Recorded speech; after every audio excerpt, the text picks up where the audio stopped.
Napoleonic Fallout, and Super Alliance Route. I am, as always, your host, Christopher Paul Dugdale, DMA. We are Duncanville High School in these United States.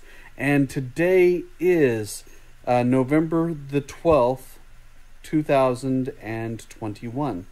And on this date in history, I'm going back to Saturday, to the 9th.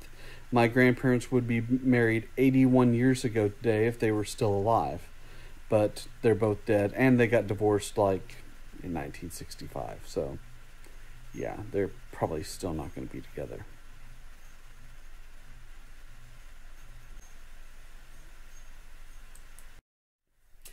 Okay, so now it's time to talk about how people work together and try and keep the business in line and taking care of the workers that work there. Union is a group of workers that band together to create change. Normally what they're trying to do is protect themselves either on a monetary level, on a benefit level, or on a safety level. Okay? If you join a union, you're going to pay dues. It's going to be a certain percentage of your salary. But the way a union works is it protects everyone that works in the company. So it's harder to get rid of people whenever you have a union. Now, the Amalgamated Society of Engineers. This is a trade union. We'll talk more about what a trade union is on the next slide. But they're a trade union of skilled workers that bargain for better working conditions, higher wages, and this took the place of the old medieval guilds. Now, the medieval guilds actually required for people to spend so much time as an apprentice, then you became a journeyman, and once you created a masterpiece, then you became a master yourself. But this is something that works on a little bit lower level than that and was able to turn out more engineers, which is what England required. The Combination Acts of 1799 and 1800. This is whenever Parliament tries to work to prevent union activity, to prevent problems like France had during the Revolution.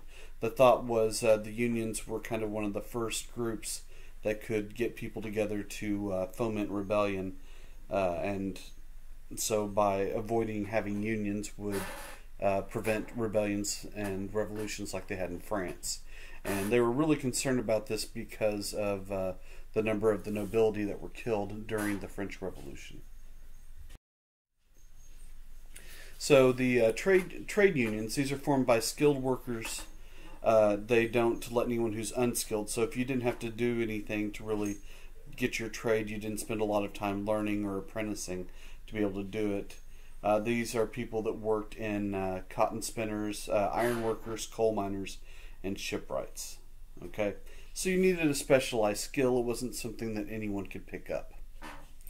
Now, the Grand National Consolidated Trade Union, this is led by Robert Owen, pictured on the left, and what he was trying to do was organize all industrial workers for strikes and labor agitation. They wanted to get an 8-hour working day for most people, and this is a time period where people are working anywhere from 12 to 18 hours a day, 6 days a week. Okay, and the Combination Acts were repealed in 1824. James K. Shuttleworth. He established a system of government inspection of schools. So this created school standards throughout the United States. And, well, I guess that's what we're doing now with standardized testing. Okay, and now the Chartist. This is a group of people that, and by the way, they scare a lot of people in Europe. They employ petitions, mass meetings, and they really fought and agitated for universal male suffrage. They also wanted to give salaries to Parliament, with annual sessions saying that they would have to meet every year. And the idea here was to peacefully create change in Great Britain to keep it modernizing and keep it in existence. Okay? Now, Luddism, this is a group of people that are really against the mechanization of labor. Okay? They secretly met to try and destroy knitting frames and spinning devices that took away skilled jobs from workers. Now, anyone who was caught as a Luddite were either exiled from England or they were executed. Okay, so trying to stop the gears of industrialization was something that would lead ultimately to your death. The industrial standard of living. Okay, now in the long run, now this is not in the beginning because there was horrible poverty in the beginning, but in the long run it leads to higher pay per person. Okay, but families are going to struggle in the first couple of generations because there wasn't always steady work, and the wages were not the same throughout. They weren't uniform. The wealthiest 1% of the population is going to increase their income by 25% of the total income in 1801 and 35% of the total income by 1848. The middle class is going to make most of the gains as far as salary outside of the wealthiest people in the nation in the early stages of industrialization. Okay, but it takes a long time for money to really start to end up in the pockets of the majority of the workers.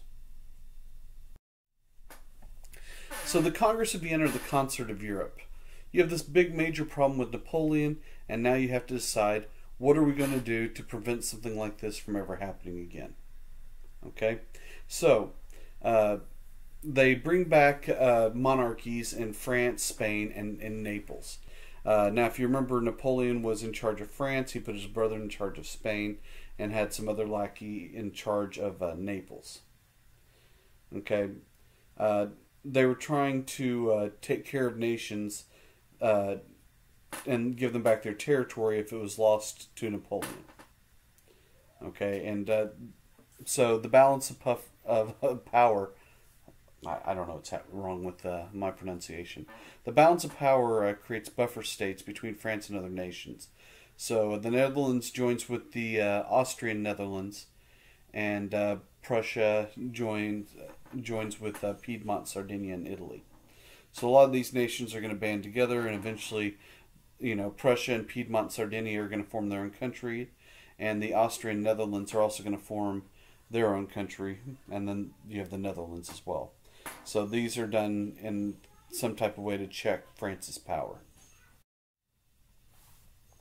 Okay, Clemens von Metternich. Okay, he becomes one of the very powerful people of Europe. He is in charge of Austria, and he led Congress by the principle of legitimacy.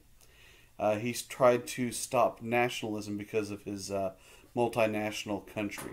Austria-Hungary was made up of about 20 to 30 different groups of people at this time, and trying to increase or trying to form nationalism would cause division in this country. Okay. In France, Charles Maurice de Talleyrand. Okay, he serves under Revolutionary France, under Napoleon, and also under New Bourbon France. So he was someone who was able to work under several different regimes.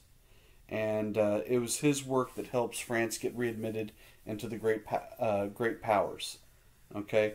And he does this by betraying Prussia and Russia's secret plan to take Saxony and Poland. Okay? So these were regions of Europe, and no one wanted anyone to have any imperial actions on the mainland of Europe after Napoleon. And that's what does a lot to bring people together in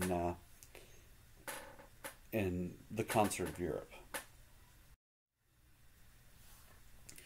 Okay, in Britain, Viscount Castlereagh Robert Stewart, he protects British commercial interest and prevents Britain from becoming an international police force.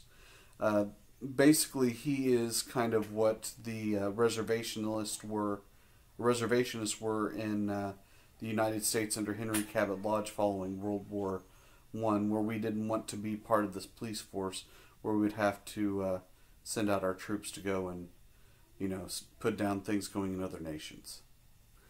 As I said earlier, Metternich was very powerful in Europe. So he was in charge of Austria, and Austria and Germany have always had some type of rivalry. Both of them speak German, but they both want to be the greatest German people. The Prussian Prince von Hardenberg is trying to take over Saxony, and this is stopped by Metternich in Austria. Okay, Russian Tsar Alexander the First. He's conservative and religious because of the revolution. He's a divine right monarch in backward Russia. He tries to control Poland and put together a holy alliance to try and stop the revolutions. Okay. And he's quite odd looking. Okay, in Spain, the Bourbons are still in charge. This is Ferdinand the Seventh. He is put back on the throne. Again, he took over after Napoleon's brother was disposed. He got rid of the newly formed parliament called the Cortes. And he was protected by a group called the Interventionalists. By the way, Spain will never really return to becoming a great power. It's probably because of people like him. Okay, so the concert of Europe, one of the first things to talk about here are the territorial adjustments. Okay, Prussia is going to get 40% of Saxony. Okay, Alexander the First of Russia is going to become the king of Poland. And to try and prevent a unified Germany, they're going to allow a 39-state German confederation. So there's basically 39 separate nations inside of Germany. The largest of those is going to be Prussia. Okay, and eventually it's going to unite and take over all of Germany. Okay, about this happens in 1815, so you're looking at about 55, 56 years later before they unite everything. But there's 39 separate German nations. And France gives up all the conquered land that they were able to acquire under Napoleon.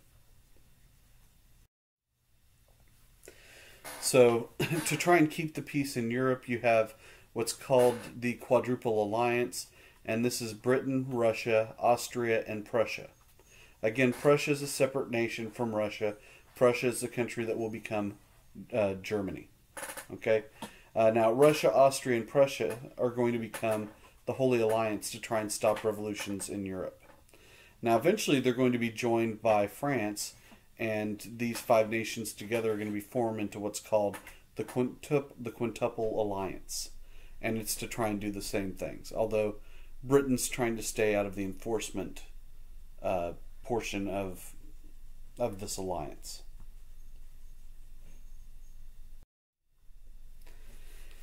Okay, so some effects of the Concert of Europe. Number one, you have indemnities. Okay, so France is going to have to return all the art stolen from conquered lands, and support an army that's occupying France until 1818. Okay. There's going to be a group that's part of the Concert of Europe that is in charge of collective security, and these countries meet often to try and prevent war and revolution.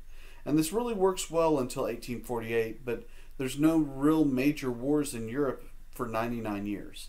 So the Concert of Europe, despite any type of jokes you might make about it, actually works pretty well for 99 years. Now, when it fails fantastically, but up until that point, not so much the case. Okay, the Congress system. So the Congress of Aix-la-Chapelle, okay, 1818. The French occupational army was removed. So the army that was in France trying to keep France from rising up again, because you have Napoleon taking over twice, they wanted to make sure that kind of thing didn't happen again. So once the army is removed from France, then France is going to join the Quintuple Alliance. As far as the codification of law, Louis XVIII is going to accept the Napoleonic Code that was established, of course, by Napoleon and used in a lot of territories throughout Europe.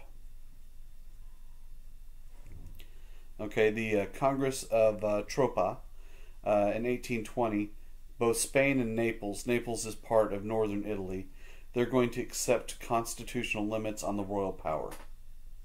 Okay, and Metternich, again, for his time in power, he is going to continue to be a force, and Metternich convinces Prussia and Russia to stop a revolution in Italy.